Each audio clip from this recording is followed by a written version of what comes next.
Ramon, Inlobe, Inuruban, Dudumon, or Pinipig. Hindi ko alam kung anong tawag sa inyo yan.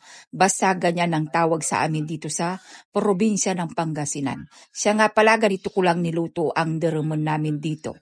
So, bali, hinugasan ko muna siya ng malinis na tubig. Pagkatapos, ay ibababad ko siya ng mainit na tubig. Ilang oras, mga 2 oras ko lang siyang binabad sa mainit na tubig hanggang makita mo na umalsa na siya. Alam nyo ba mga best, tuwing pesta ng patay or All Saints Day, doon lang niluluto ang Ramon. Ramon pag hindi pa nailuto. Inlobe pag naluto na best. Yan, kailangan mo muna siyang ibabad ng mainit na tubig, tatakpan at hayaan mo siya.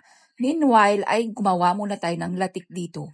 Pagkatapos naluto yung latik ay naglagay lamang ako ng gata sa may tawa. Tapos naglagay ako dito ng sugar na brown.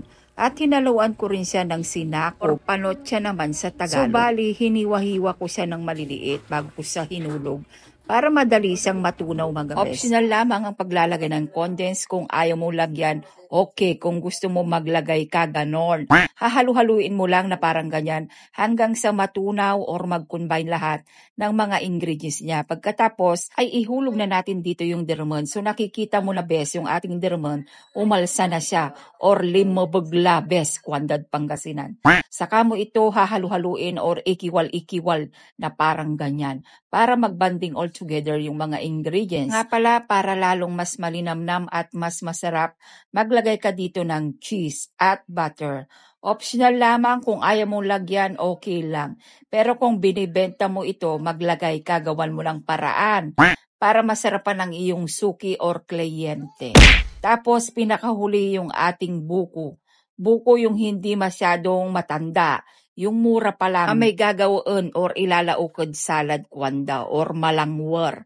Isan mo ikiwal-kiwal ya untan, nang mo pa bes.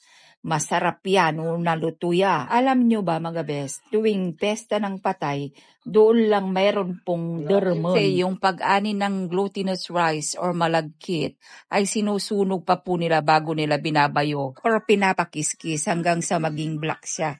Alam mo nyo ba kaya tinawag na Ramon or Inuruban dahil nga ang lasa nito ay lasang usok. Ganoon, best. Pero talagang pag natawain mo ya, age best.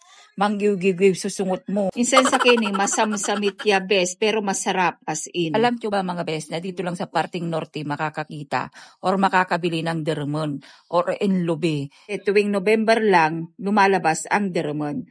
At eto na best, kailangan na namin i-deliver yung ating mga Ramon dahil nga kanina pa nag-aantay si Suki. So ayun lang best, sure ko lang, ingat, God bless, bye!